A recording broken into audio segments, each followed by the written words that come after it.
So in Module 8, chemical bonding, electrostatic force is equal to K multiplied by Q1 multiplied by Q2 divided by R squared.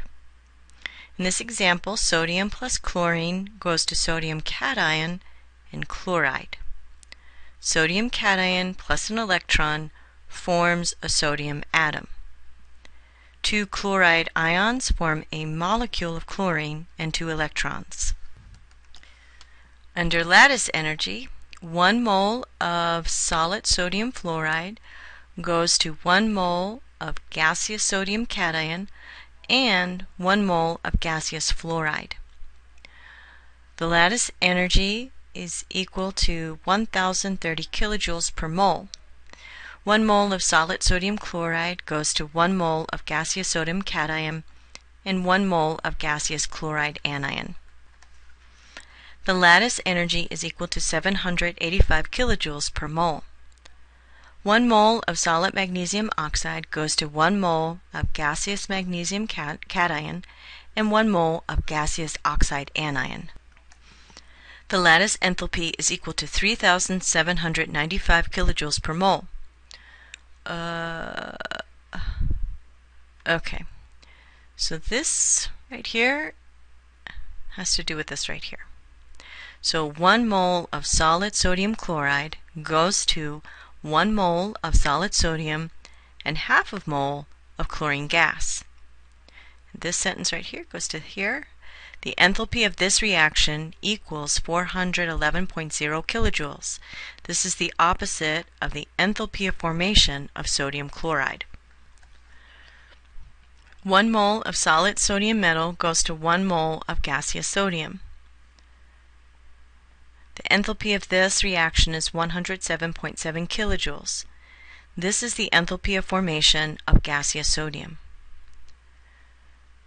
1/2 a mole of gaseous chlorine forms 1 mole of gaseous chlorine atoms. The enthalpy of this reaction is 119.5 kilojoules. This is the delta H of formation of gaseous atomic chlorine. 1 mole of gaseous chlorine 1 mole of gaseous atomic chlorine plus an electron forms 1 mole of gaseous chloride anion. The enthalpy of this reaction is 348.8 kilojoules. This is the electron affinity of chlorine. 1 mole of gaseous sodium goes to 1 mole of gaseous sodium cation plus 1 electron. This is the ionization energy of sodium.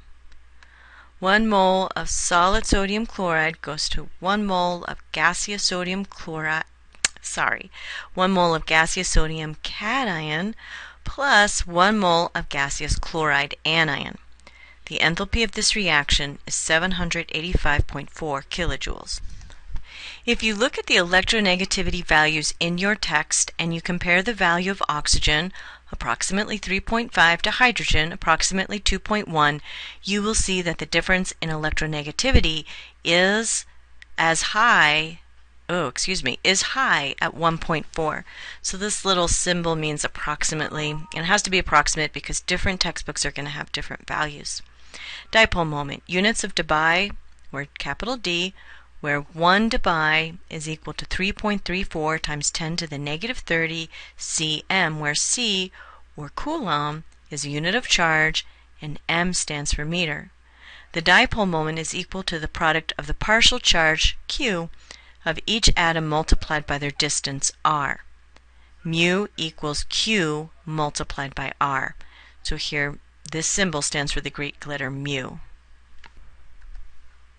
The reaction of sodium plus chlorine to form sodium cation and chloride ion is graphically represented by the Lewis dot structure of the atoms in the resulting ions, Ns2-Np6. So in this module, especially here where you're giving me all these worked out examples, this part here, you're just going to read out as in a table, and I'll go through some examples.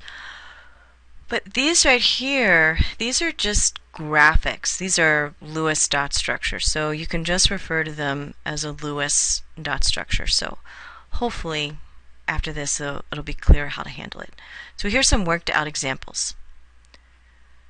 Hydrogen, subscript 2 times 1 valence electron equals 2 electrons.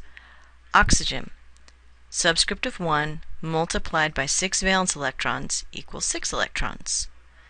8 electrons is the number of electrons we can use. 2 electrons plus 6 equals 8. Since there is only one oxygen, it is the central atom. 8 electrons total from step 1 minus 4 electrons. The electrons used in step 2. Each line uses 2 electrons. We have 4 electrons left. And here in this Lewis dot structure, each hydrogen has one line, which means each hydrogen has 2 electrons. The duet rule is satisfied. The oxygen has 2 lines, which means it has 4 electrons. The octet rule is not satisfied. Okay, so here I would just refer to this. This is what's known as a Lewis dot structure. So hydrogen has a subscript of 4 multiplied by 1 valence electron equals 4 electrons. Nitrogen has a subscript of 1 times 5 electrons equals 5 electrons. 4 electrons plus 5 electrons is 9 electrons. 9 electrons minus 1 electron is 8 electrons. This is the number of electrons we can use. And then I would just refer to this as the Lewis dot structure. All right. 8 electrons total from step 1 minus 8 electrons. Electrons used in step 2. Each line uses 2 electrons. 8 electrons minus 8 electrons is 0 electrons. Each hydrogen has one line, which means each hydrogen has 2 electrons. The duet rule is satisfied. The nitrogen has 4 lines, which means it has 8 electrons. The octet rule is satisfied. And again, just refer to this as the Lewis dot structure. Example 3. Sulfur has a subscript of 1 multiplied by 6 valence electrons equals 6 electrons. Fluorine has a subscript of 4 multiplied by 7 electrons equals 28 valence electrons. 6 electrons plus 28 electrons, 34 electrons. This is the number of electrons we can use. 24 electrons total from step 1 minus 8 electrons. The electrons used in step 2, each line uses 2 electrons, gives us 16 electrons. Each fluorine has one line, which means each fluorine has 2 electrons. The octet rule is not satisfied. Each fluorine needs 6 more electrons. The sulfur has 4 lines, which means it has 8 electrons. The octet rule is satisfied. So just refer to these as Lewis dot structures. Okay, so I don't think I'm going to continue to read this because it's all the same. Boron, subscript 1 times 3 electrons equals 3 electrons. And then again, these are just referred to as Lewis dot structures. Okay, down here with formal charge, we have our formula. Formal charge is VE minus the quantity of LPE plus 1/2 BE. So VE is valence electrons, LPE is lone pair electrons, and BE is bonding electrons. So this is a Lewis dot structure. The formal charge is the valence electron of the atom minus the lone pair electrons plus half the bonding electrons. And then if you wanted to just refer to them in terms of the letters, that would be acceptable because in their notes there's a definition of what these abbreviations stand for. But it probably is preferable to refer to these abbreviations by their names just to kind of make the concepts sink in a little better. Formal charge of sulfur, 6 valence electrons minus the quantity of 0 lone pair electrons plus 1/2 8 bonding electrons equals 6 minus 4 equals positive 2. Formal charge of oxygen, 6 valence electrons minus 6 lone pair electrons plus 1/2 times 2 bonding electrons equals 6 minus the quantity of 6 plus 1 equals -1. 2 plus 4 multiplied by -1 equals 2 minus 4 equals -2. This is just a Lewis dot structure. Formal charge of sulfur, 6 valence electrons minus 0 lone paired electrons plus 1/2 times 10 bonding electrons equals 6 minus 5 equals +1. Formal charge of oxygen, 6 valence electrons minus 6 lone pair electrons plus 1/2 times 2 bonding electrons equals 6 minus the quantity of 6 plus 1 equals negative 1. Formal charge of oxygen, 6 valence electrons minus 4 lone pair electrons plus 1/2 times 4 bonding electrons equals 6 minus 4 plus 2 equals 0.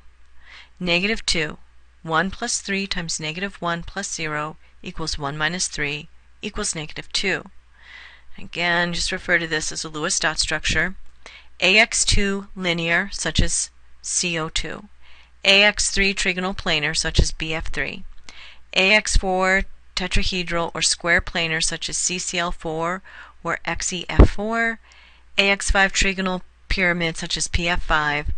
AX6 octahedral, such as SF6. All right, so I just named out the formula.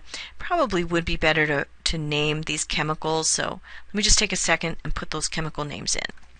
Okay, so AX2 linear, such as carbon dioxide, AX3 trigonal planar, such as boron trifluoride, AX4 tetrahedral or square planar, such as carbon tetrachloride or xenon tetrafluoride, AX5 trigonal bipyramid, such as phosphorus pentafluoride, and AX6 octahedral, such as SF6 sulfur hexafluoride.